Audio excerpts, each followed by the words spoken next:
సహాయ సహకారం అందించాలి అన్నది మోదీ గారి నినాదం.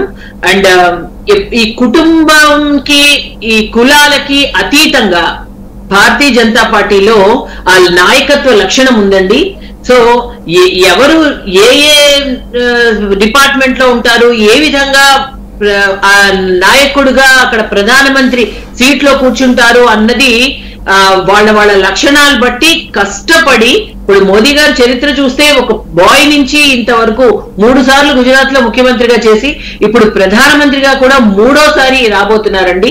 అంటే అదొక నిబద్ధత, ఆ చిత్తశుద్ధి, కమిట్మెంట్ చేసిన, అంటే ప్రజలకి ఇప్పుడు మనం చూస్తే 8% దాటిపోయిందండి జీడిపి.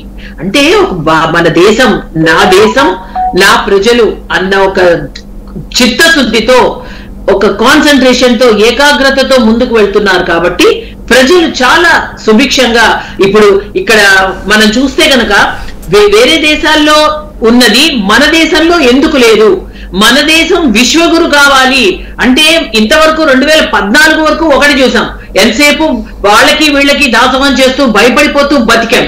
2014 నుంచి పరిస్థితి మారిపోయిందండి. దేశం యొక్క రక్షణ విషయంలో, దేశం సరిహద్దులు, మన దేశంలో ఉన్న అభివృద్ధి, ఆఖరికి మనంతట మనం స్వయంగా వ్యాక్సిన్స్ కూడా మనం చేసి మనం దేశంలో ప్రజల్ని రక్షించుకోగలిగాం. సో అన్ని విధాలా మన దేశం కాంపిటేటివ్ గా తయారవుతోంది. పూర్వం కన్నా ఇప్పుడు ఎగుమతులు పెరిగాయి. మనకున్న హ్యూమన్ రిసోర్సెస్, ఇక్కడున్న మనుషులు, ఒక యువత ఎక్కువ ఉంది. కాబట్టి వాళ్ళందరికీ చేయూతనిస్తూ, అటు చిన్న చిన్న రుణాలను ఇస్తూ, సెల్ఫ్ ఎంప్లాయిడ్ గా తీర్చిదిద్దడంలో అన్ని విధాలుగా అండి ఇక్కడ ఒక కనెక్టివిటీ అండ్ ఆల్ వింగ్స్ చెప్పాలి అంటే. సో 100% ఇదే కనుక ప్రజలు ఆశీర్వాదం కనుక ఉంటే ఇంకా మన దేశానికి తిరుగులేదు. ఖచ్చితంగా మనము పూర్వ వైభవం మనం తీసుకురాగలము.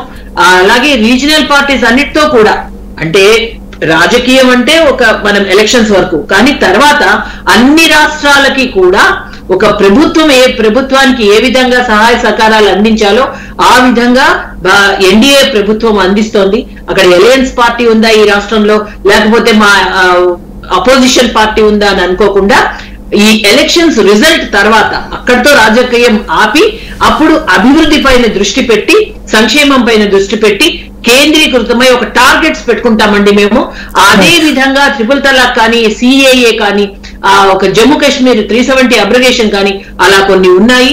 ఈ దేశాన్ని కాపాడడానికి, ఈ దేశాన్ని రక్షించడానికి మేము కొన్ని చెయ్యాలి అనుకున్నాము. దానికి అనుకోకుండా అన్ని కులాల వాళ్ళు, అన్ని మతాల వాళ్ళు కూడా భారతీయ జనతా